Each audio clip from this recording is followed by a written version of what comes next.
Hey everybody, welcome back. It's Valagar Aloevain here. Alright, so for this one, as we just, in our last one, we just completed our Fiarlan Carnival chain. This one we're actually going to start our Necropolis 1 chain. Now, in order to get there, you actually leave from House Fiarlan, just to the north, you will see Necropolis. You can port here from the airship, however, if you choose to do that, it will port you in the upper half of Necropolis, whereas what we're wanting to be is we're in the lower half. So you access the lower half either from House Fiarlan, or if you look at the very top here, so this section with the golden spiral there, that is the upper half. So if you're in the upper half, you port it through the ship. You just need to head south, either through the gate, as you can see here with the purple diamond. There'll be one there for you as well to walk into the lower half, or you can actually access it by a teleport from one of the people. They will say a far shifter like this one here, and they will actually teleport you from upper to lower as well. Alright, so inside of here, as you can see on our map, we have a whole bunch of quests that we can do, and we have some that we can't even do yet, like this one here and this one here. So there's a lot of quests out here. As you can see, there is 5, 10, 15 total. So lots of quests, and actually really good experience out here as well. These are ones that I normally always hit. So I'm just going to start by picking up all of the quests. That's generally the first thing that I do every time I'm out here.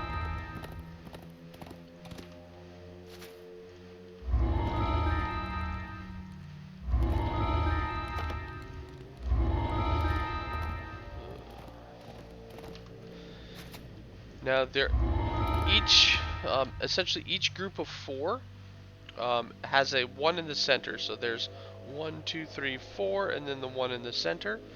So these big crypt ones. So around the outside, these are the Burning Heart, Crimson Heart, Sanguine Heart, Immortal Heart, and then we have Bloody Crypt. So the crypt quests, there's one for each set. Those are like the final part. In order to get into them, you got to do the 4 quests on the outside.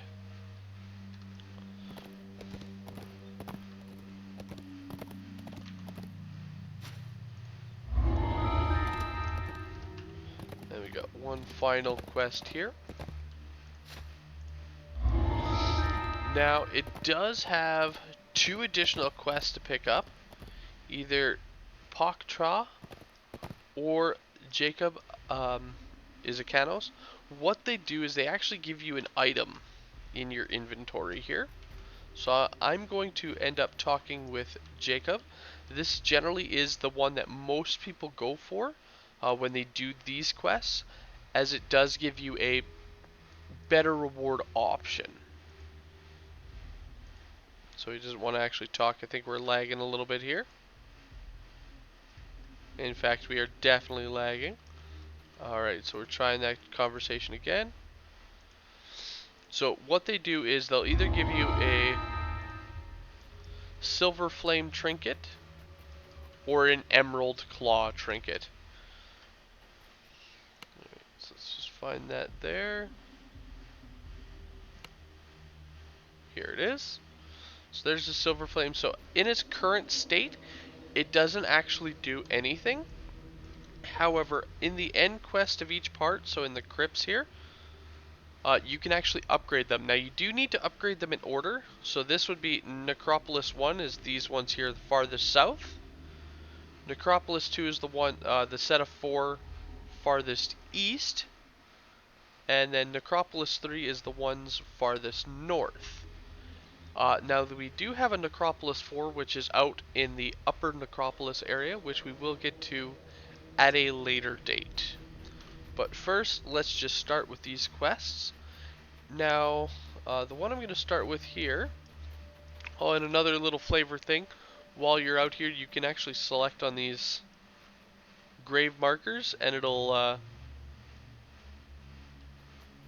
actually have some text that you can read.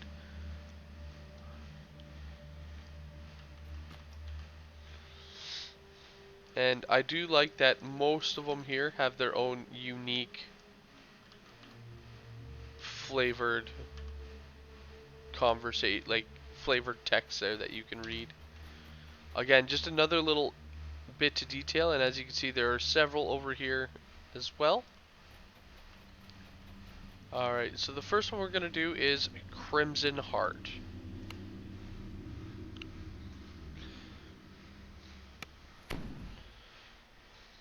Alright. So this one here can be a little bit annoying. For one simple factor is you actually have to find some small little ruins. Several of them, in fact. And they're not always in a static location. Now this first one here, this one is always in this location. And what they are is they're just on the foreheads of these skulls. So again, it is very difficult sometimes to find them. I know I've gone through these quests before and missed them.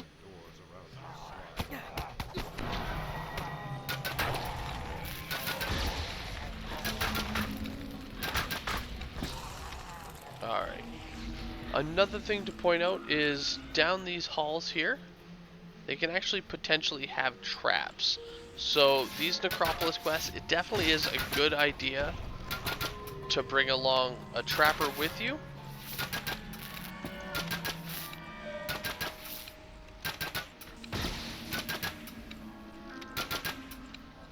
Alright.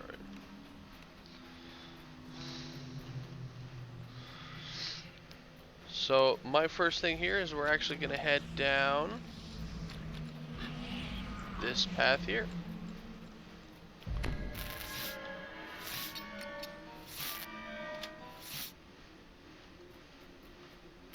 So there are a lot of traps in these quests.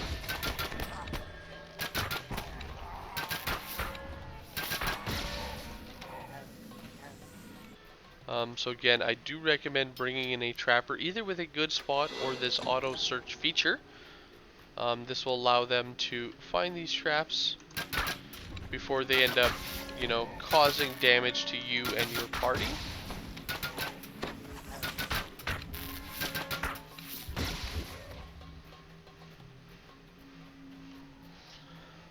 Another tip that I definitely have is while you're going through this quest, use your Q and E functions a lot.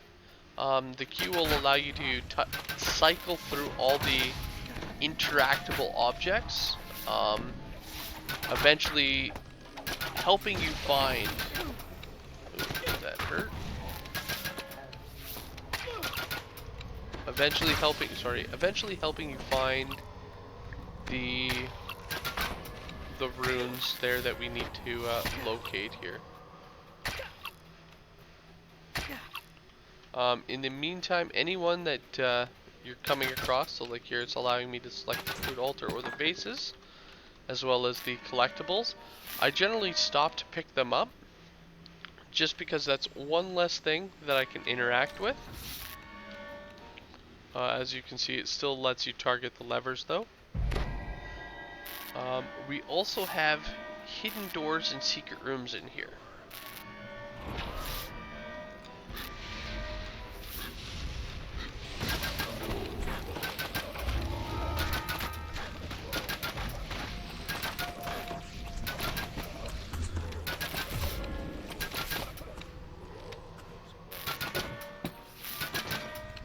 Alright. Now, as well, in these secret rooms, a lot of them, as you can see, are set up as prisons. Now, there is a chest in some of them, as you can get a crimson key. This crimson key actually allows you to pick the locks, or sorry, unlock these, you know, prison cells. So we have the crimson key, so we'll be able to actually rescue the silver flame. As well, sometimes there are named undead creatures behind these prison cells. that will be counted as optional. So it is definitely, handy to go look for them, as it can reward you that extra bit of experience.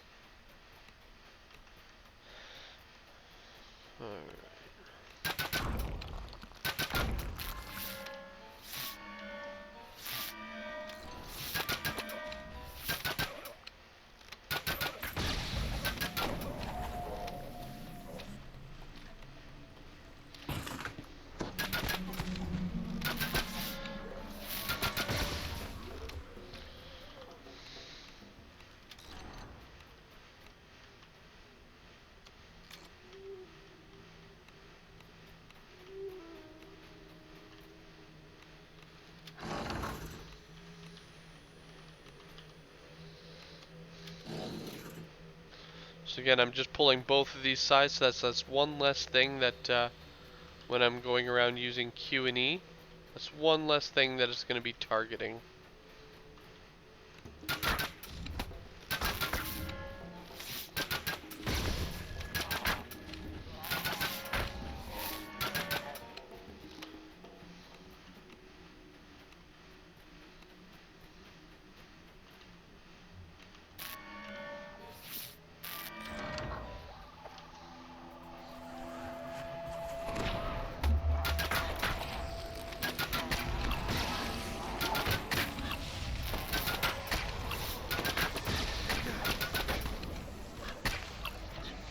Alright, so here's our first rune. Now I also want to point out, I am going to do a quick search here as well, as sometimes in these little alcoves, they do have a trap that comes either from above or from straight ahead. This one doesn't seem to have, so we're going to pull that rune. Now again, these runes, they do change their locations, and as you can see, you need to find, minus that first one there that's always in that location, you also need to find 3 additional ones. So we have found 2 of them, or sorry, 1 of them. We have 2 more to go.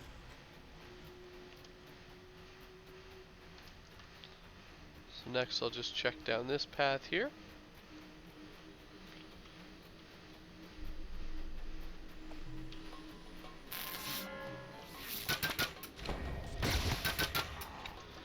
So one thing to point out is it's always good to have a little bit of music, even if you don't enjoy the in-game music so much. As I didn't realize that there was anything following me until I heard that music. The music changed into a battle form, which means there was someone nearby.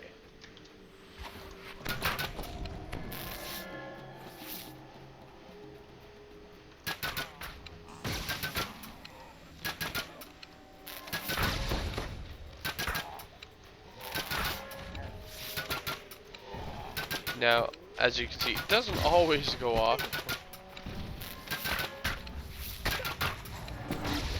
but it definitely helps.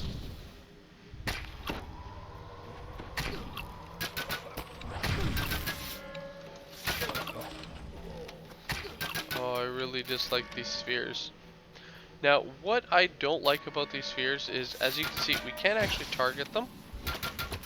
We can't hit them. However, if we were to use a longbow, with the longbow, you actually can shoot and hit the orbs there. Not with a sword, not with a, my repeaters, but with a longbow. I don't know if that's intended, or if they just made it, forgot to make it immune to that type of damage. But that is one way, if you have someone in your party, such as a ranger, or just really anybody who uses a longbow, it would allow you to shoot them, and of course take them out.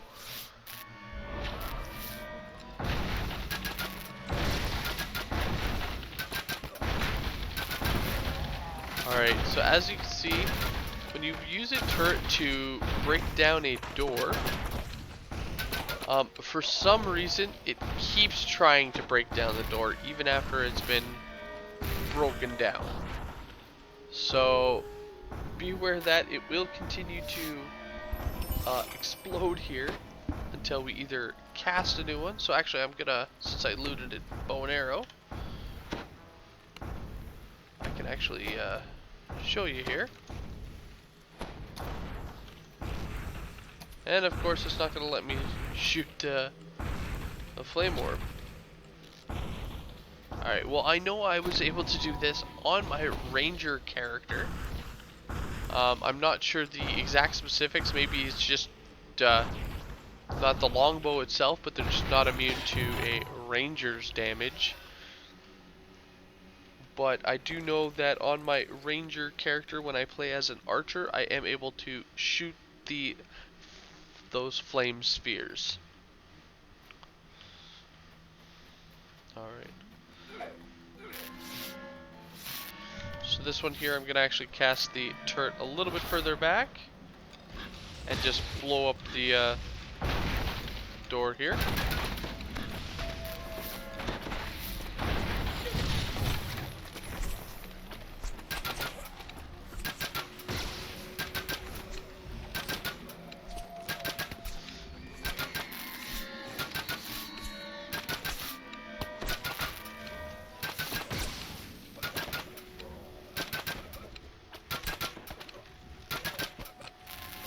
So we got a little remnant chest here, and apparently still an enemy trying to kill us.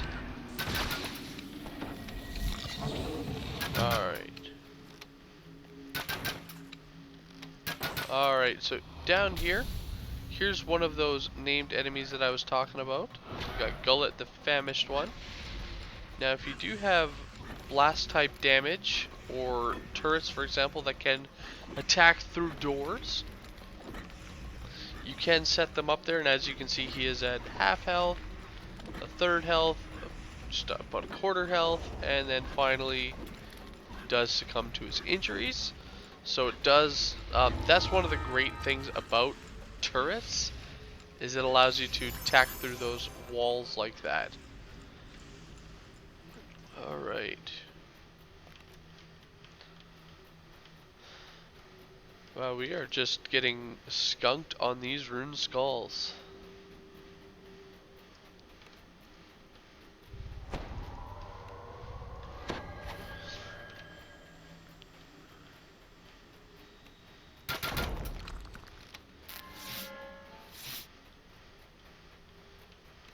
Oh, here's one here.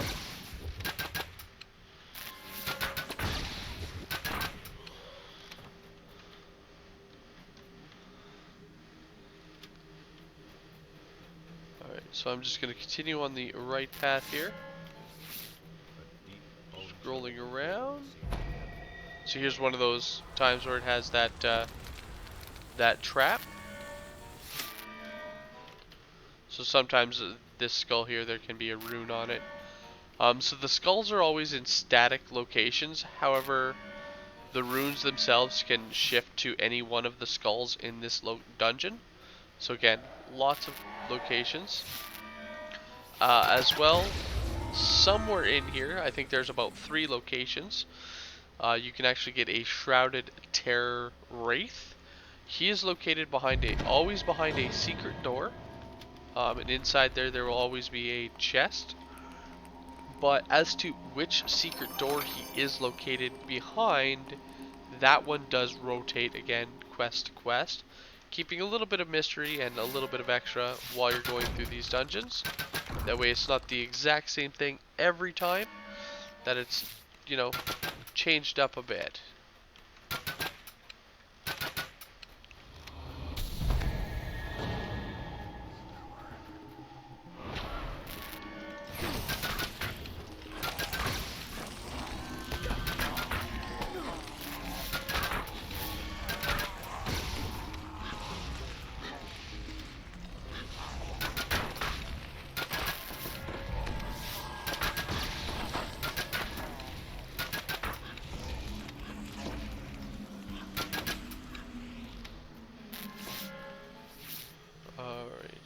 So that right there, directly where we were here, just up that path, this way is the way that we're going to need to go in order to complete the quest. However, this door itself will not open until we've gotten all of the rune wards there.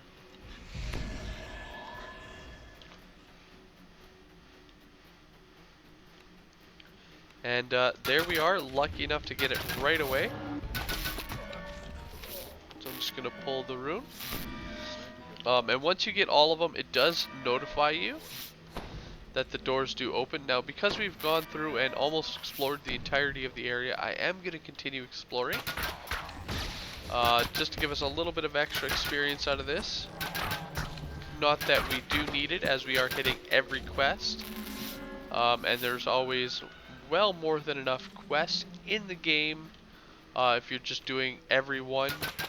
So there's more than enough to actually get your full levels.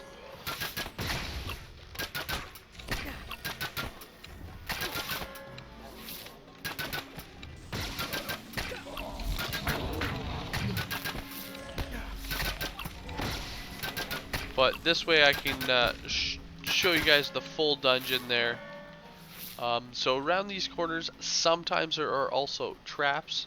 So again, just be careful.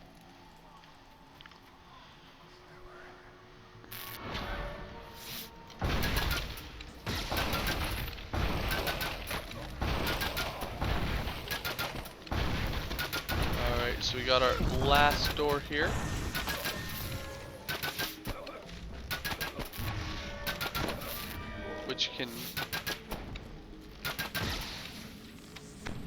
Which can contain, sorry, in this case, which will contain our last survivor here from the Silver Flame. As well, I'm just checking. If you walk up to these gates, if there is somebody in them, like an optional, even if you can't see them, it will prompt you with the destroy or slay this enemy. So it will prompt you and let you know that they are there.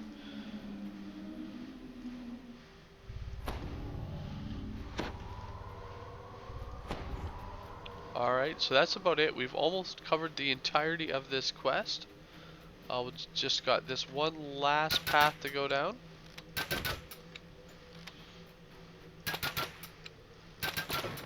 Alright, and this one here again can have the thing. As well, behind this door can actually spawn in another location that has that that wraith there that we had encountered earlier.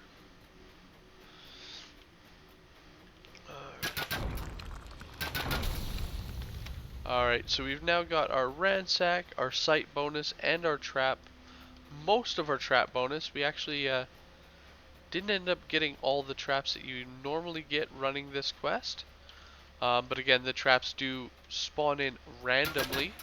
So unfortunately that does mean sometimes, like this run here, you don't actually get enough to get your full trap bonus. As well with the onslaught bonus, once we do approach this door, it does still have a couple more enemies to fight.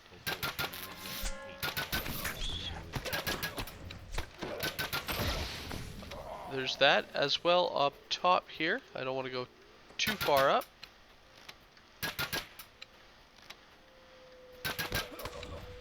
Oh, I think I went too far up.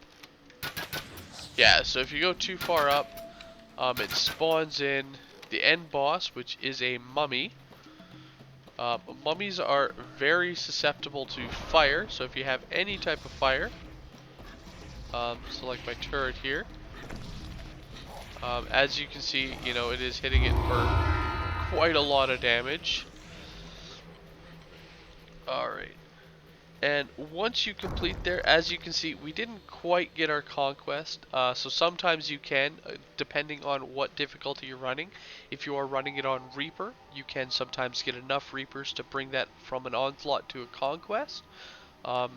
So it is a little difficult, as it does rely on random chance. Alright, so behind here we actually have a couple of chests. So in them there is always going to be at the end of the Necropolis quests, in if they have two chests or if they have one, there will always be a scarab at the end of these quests. Now, if you pick them up at the end of all 5, so we're just gonna step through. So, for example, once you complete all the Necropolis 1 quests, if you have picked up every scarab in these quests, you can actually convert them into a scarab dust and use that to exchange. I can actually show you guys that later in a further video once we complete all these first Necro 1 first quest here. I can actually go through and create all the dust here for us and go through that as we're going through these videos. Alright, so the other thing to point out is once we've completed this quest, we can actually choose to recall out, or at the end they will of each of these, they're actually going to have of Necropolis 1 anyway. They're going to have this sarcophagus, which we can actually click on, and it will take us into the Bloody Crypt, but it's kind of the upper part of Bloody Crypt, so it's not actually the quest itself. But in here, it actually has a path to all of the quests. So generally when people run this, once they get to the end, they click on the sarcophagus, and then they continue running on to the next one. So we just finished, you know, Crimson Heart, then we would go on to Burning Heart, then maybe Immortal Heart, then Sanguine Heart. Like, we would just go through them all and hit them all one by one like that. However, because we're going to be ending this video off here, I am just going to recall out, and we'll pick up our next video right here in the Necropolis. Alright, well, thank you guys all for watching, and I will see you guys later. Have a good one all.